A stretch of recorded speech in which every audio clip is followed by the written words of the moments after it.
So IFS is basically very popular around the world, except in Mexico and in many Spanish-speaking countries, right? It's very popular in Spain, Yes, yes, of but course. not South America. South America is sort of like the black hole of IFS. Yes. And why do you think it has become so popular around the world? And Uh, why would you think it's important to bring it to the Spanish-speaking countries other than Spain? yeah. It's ridiculously popular now in America. There's a waiting list of over 10,000 people for the basic training. If you're an IFS therapist, you have as many clients as you want. Uh, it's also, my wife is Korean. It's very popular in Korea. I've taught in China. It's very popular in China. We've just got it going in Pakistan. You know, it's really amazing. And it's only 40 years old, approximately. So I'm especially interested in Mexico and South America because there's so much poverty and so much suffering. And I believe this is a model that could actually make a big difference there. And I've been working a lot with the indigenous North American peoples.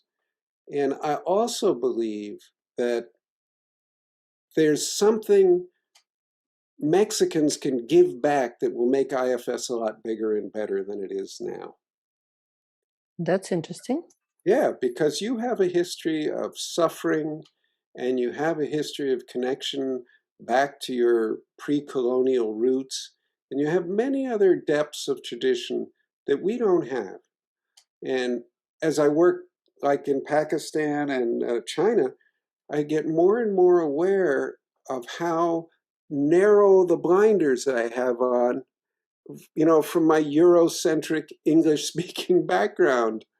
And I think I love IFS the way it is, but I think as it interacts with more and more cultures, it can get much bigger and much more powerful and can be more. I'm still bothered by the one-on-one therapy model. Mm. It's just too slow, too expensive, too slow. The very best, it's a linear progression like this. We need something that's an exponential progression that goes like this. So various models of group healing, of supervised peer counseling, where there's a certain amount of training and then people work with each other. That was necessary in China, because in China it's considered very, very shameful to see a therapist. Nobody will go to a therapist in China, but they will go to a peer and do this peer counseling stuff. So that's the format in China. And because of working to present IFS in China, I think it's given a great deal of wonderful stuff back to IFS. Same in Pakistan. I mean, a very different culture with all these different views. So I think something like that could happen in Mexico and South America too.